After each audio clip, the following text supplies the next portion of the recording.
Breaking news చూస్తున్నాం. రైతు భరోసాపై cabinet లో ఎటువంటి నిర్ణయం తీసుకోకపోవడంతో రైతులు ఆవేదన వ్యక్తం చేస్తున్నారు. ఇక మొత్తానికైతే రైతులకు తెలంగాణ సర్కార్ మొండి చేయి చూపించింది అనే వాదన ఇప్పుడు తెర మీదకి వచ్చింది. కేబినెట్ లో ఎలాంటి నిర్ణయం తీసుకోలేదు రేవంత్ సర్కార్. యాసంగి రైతు భరోసా కోసం రైతులు ఇప్పటివరకు ఎదురు చూస్తున్నారు. ఇక మున్సిపల్ ఎన్నికలు అవ్వగానే ఇస్తాము అని సీఎం రేవంత్ రెడ్డి సభ సాక్షిగా ప్రామిస్ చేశారు. అయితే ఎలక్షన్ కోడ్ ముగిసిన 10 రోజులైనా కూడా పట్టించుకోలేదు ప్రభుత్వం.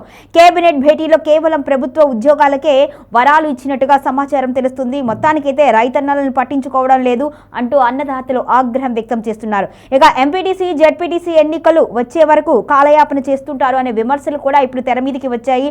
ఆ విధంగానే విశ్లేషకులు అయితే చెప్పుకొస్తున్నారు. ఇప్పుడైతే మున్సిపల్ ఎన్నికలు ముగిసిపోయాయి కాబట్టి ఇక రైతు భరోసాకు సంబంధించి అమలు చేసినా చేయకపోయినా ఎటువంటి ఇబ్బంది ఉండదు. జెడ్పీటీసీ ఎంపీటీసీ ఎన్నికల నేపథ్యంలో రైతులను మళ్లీ ఆకర్షించడానికి ఓట్ల కోసం ఖచ్చితంగా ఆ టైంలో వేసే అవకాశం ఉండొచ్చు కూడా అంటూ కూడా విశ్లేషకులు అయితే చెబుతున్నారు.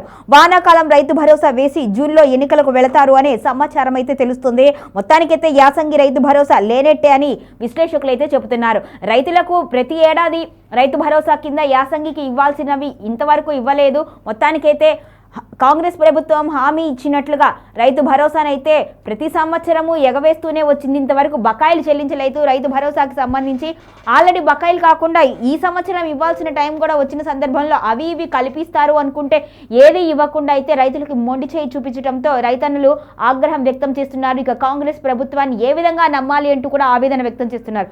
అయితే ఎంపీటీసీ జెడ్పీటీసీ ఎన్నికల నేపథ్యంలో ఖచ్చితంగా వరాలు కురిపిస్తారు, రైతు భరోసా అందిస్తారు అనే వాదన అయితే చెబుతున్నారు విశ్లేషకులు. మొత్తానికైతే మరి కాంగ్రెస్ ప్రభుత్వం ఎటువంటి నిర్ణయం తీసుకుంటుంది, రైతన్నలను ఎప్పుడు అనుగ్రహిస్తుంది అనేది ఆసక్తికరంగా మారింది.